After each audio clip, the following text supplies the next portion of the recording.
And we are live on YouTube. This is Male Entrepreneur Podcast, I believe 182. And we're live in 3, 2. All right, welcome back to the Male Entrepreneur Podcast, the podcast for men who win. And we got a bunch of guys who win today on the podcast. First of all, our host, Purdeep Sangha. Purdeep, how you doing today, man? I'm doing great, Nathan. I'm super excited about today's episode. So I don't want to take up too much time here. Let's just jump right into it. We have an awesome guest with us. This gentleman is the founder of Motivational Check, and he is. I'm being completely honest and transparent here. As I was telling him behind the scenes, we bring on the best people on our episodes, and we bring on people that have a story to tell, that have some real strategies to impact people, are transparent, are genuine, and just phenomenal people. And this gentleman is nothing short of that. I can tell you, just having a story. I'm going to let him share it, but I'm just going to tell you from what I know of this gentleman so far. I want you to listen. I want you to listen to this episode real close, because I can bet you anything that it's going to change your life. So Terry Tucker, thank you for joining us today. I'm truly humbled and appreciate you joining us on this episode. Well, Purdeep, I think I'm really looking forward to it. I appreciate you having me on, and I'm looking forward to talking to both you and Nathan. Yeah, awesome. So, Terry, can you tell the audience, maybe a few minutes, tell us your story, where you come from, your background, and then we'll talk about where you are today.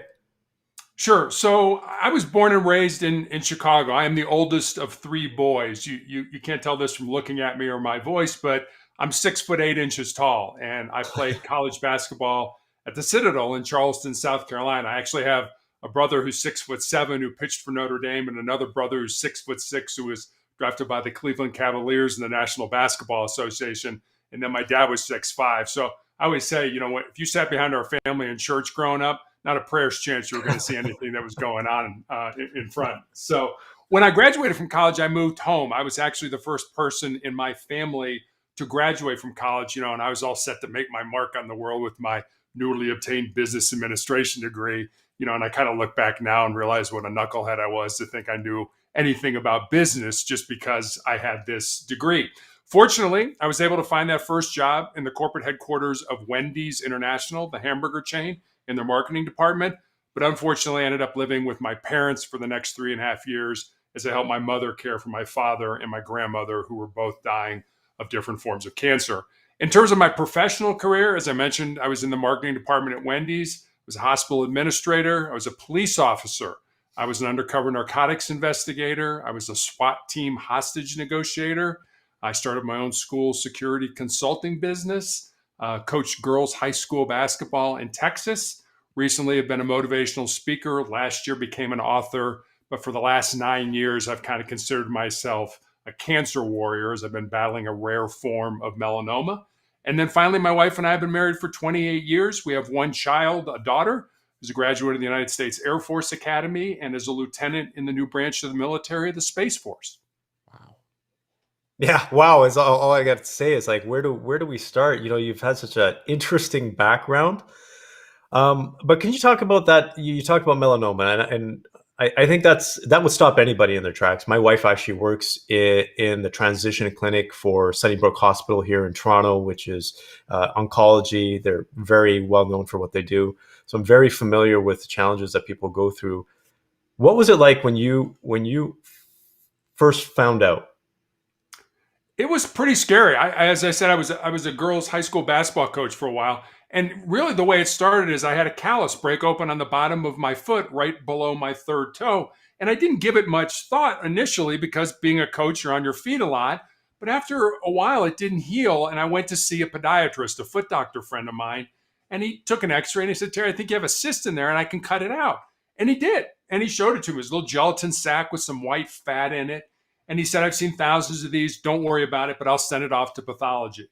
2 weeks later, I get the call from him. And like I said, he was a friend. And the more difficulty he was having explaining what was going on, the more frightened I was becoming, until he just kind of laid it out. He said, "Terry, been a doctor for 25 years. I have never seen this form of cancer. You have a rare form of melanoma that appears on the bottom of the feet or the palms of the hands. And, you know, here I am just living my life like everybody else. And now all of a sudden, I basically have certainly a chronic disease. It's never going to go away. Very well, a terminal disease. And I was like, wait a minute. No, I've done everything right in my life. You know, I've exercised. I have a physical every year. I do what the doctor recommends. I don't abuse alcohol, et cetera, et cetera. But here I am with this disease. And, you know, sometimes I get the question, you know, who do you blame for this? Or, you know, we're in a society, we got to blame people. You know, there's always a reason for it. And I'm like, I don't blame anybody. I mean, I don't think God got up on a Tuesday morning, checked his to-do list and said, hey, Terry Tucker, cancer today. I don't think that happened. I just think that this is part of my life now. These are the cards I've been dealt, and so I have to play them. And I do that to the best of my ability. You know, something you said there actually just, it's pretty phenomenal when you said there's no one to blame.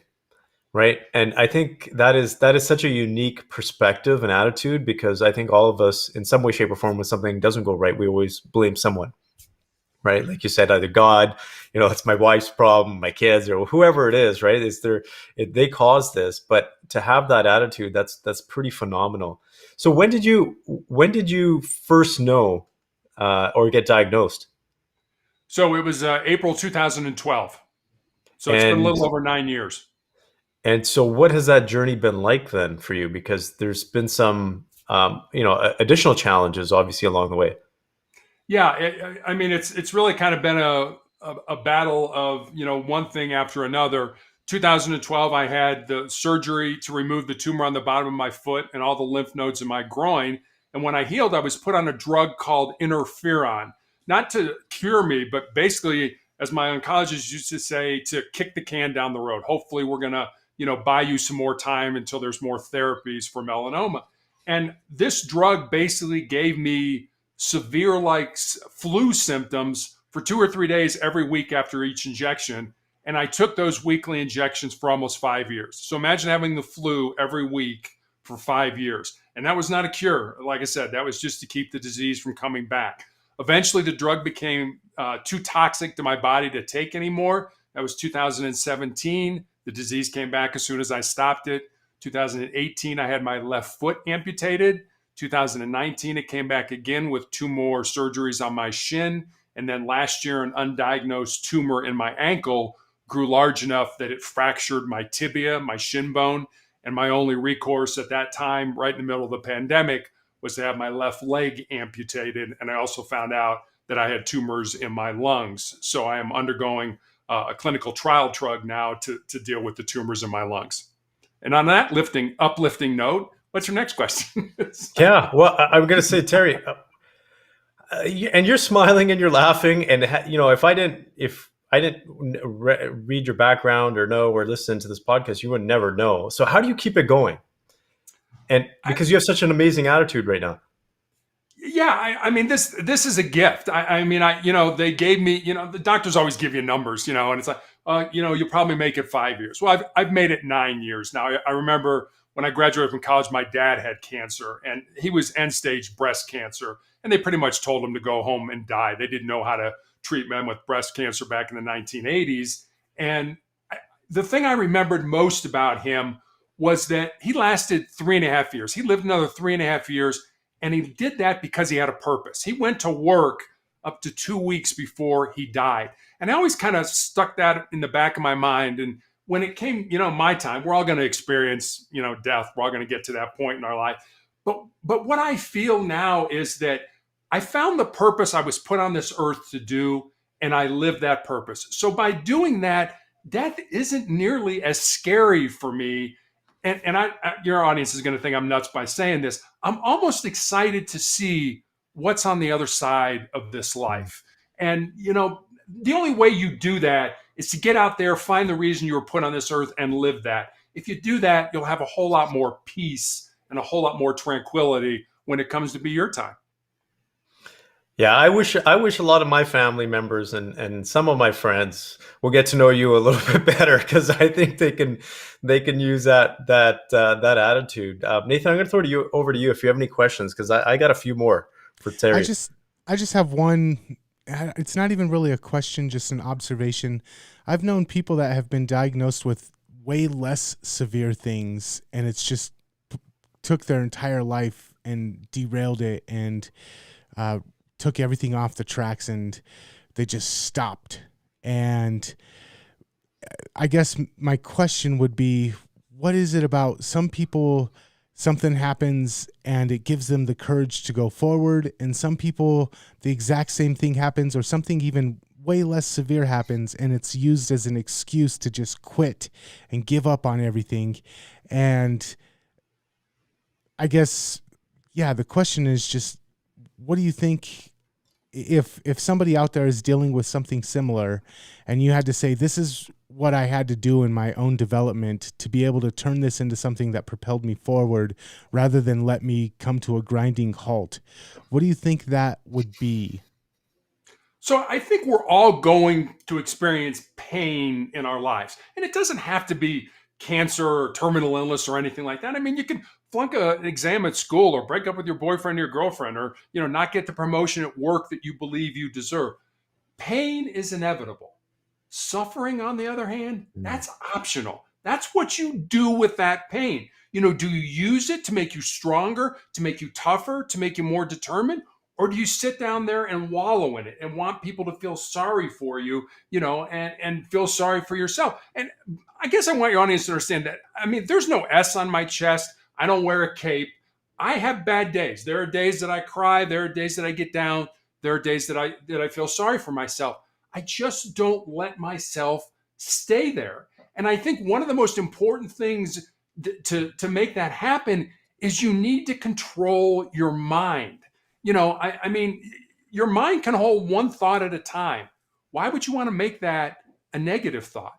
But on the other hand, our brain is hardwired to avoid pain and discomfort and to seek pleasure. But anytime you step outside of the status quo, you're in a dead end job, you want to look for something else, but your brain's going to kick in. Whoa, wait a minute, Terry. I don't think you want to do that. You get along with the employees here and you're making good money and the work is easy. And you know what? You may not get along with your coworkers in a new job. Your brain is going to plant all that negative stuff into your mind. And you, one, have to realize that it's there, because several articles that I've read that we get 60 to 70,000 thoughts in our brain every single day. So you have to realize there's that negativity and you have to flip that switch. When I was a young boy, actually in high school, I had 3 knee surgeries.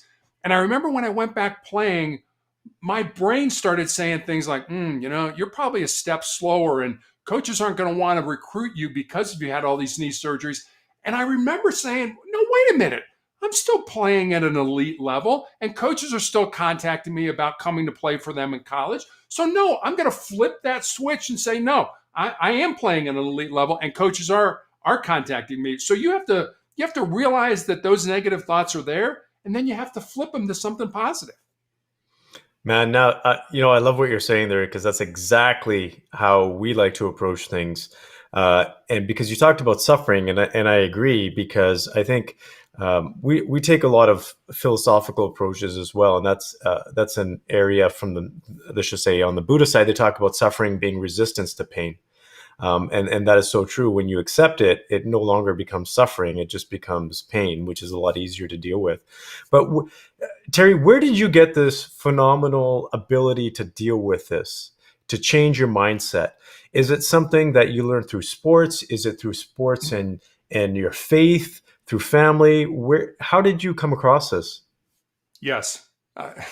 No, I mean, literally it is. I talk about things that have gotten me through this. And the first one is what I call the 3 F's: faith, family, and friends.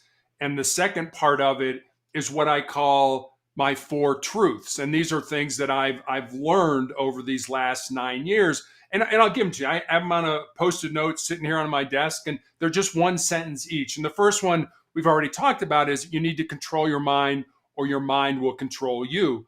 The second one is you need to embrace the pain and the difficulty that we all face in life and use that to make you a stronger and more determined individual. The third one is more of a legacy truth, and it's this: it's what we leave behind is what we weave in the hearts of other people. Mm-hmm. And then the fourth one is pretty self-explanatory. As long as you don't quit, you can never be defeated. my pain is going to go away someday. It may be through surgery, it may be through medication, quite frankly, it may be when I die. But if I quit, if I give up or I give in, pain is always going to be part of my life.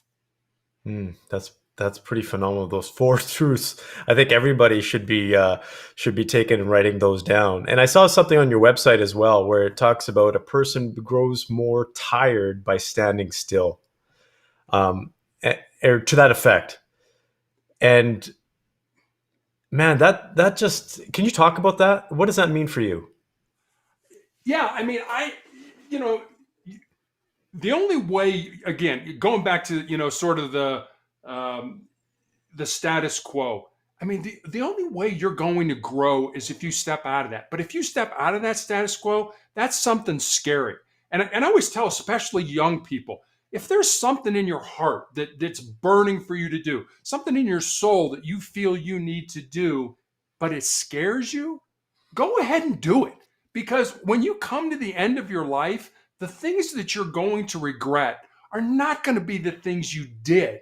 They're going to be the things that you didn't do. And by then it's going to be too late to go back and do them. But, and I talked about, I wrote a book last year, and one of the chapters in it, and the one that resonates for me is most people think with their fears and their insecurities instead of using their minds. And I know I've done that probably a million times in my life. I want to do that. Ooh, that's kind of scary. I don't know about that. What if I fail? What are people going to say? The heck with what people are going to say. The older I get, the more I could care less what other people say. I'm not going to be judged at the end of my life based on what other people said or did. I'm only going to be judged on what I did or what I said. That is flippin'. I'm just going to say flippin' amazing what you just said there, because that is absolutely true. Can you tell us a little bit about your book then? Who is your book for? Why did you write it? So the book was really born out of two conversations I had. One was with a former player that I had coached who moved to Colorado, and my wife and I had dinner with her one night. And I remember saying to her, I'm kind of excited you're living close, and I can kind of watch you find and live your purpose. She got real quiet for a while, and she looked at me and she's like, well, Coach, what do you think my purpose is? I said, I have no idea what your purpose is, but that's what your life should be about, finding that purpose. And then once you find it, living it. So that was one conversation. And then I had a young man in college who connected with me on LinkedIn, and he wanted to know what I thought were the most important things that he should learn, not to be just successful in business or his job, but also to be successful in life.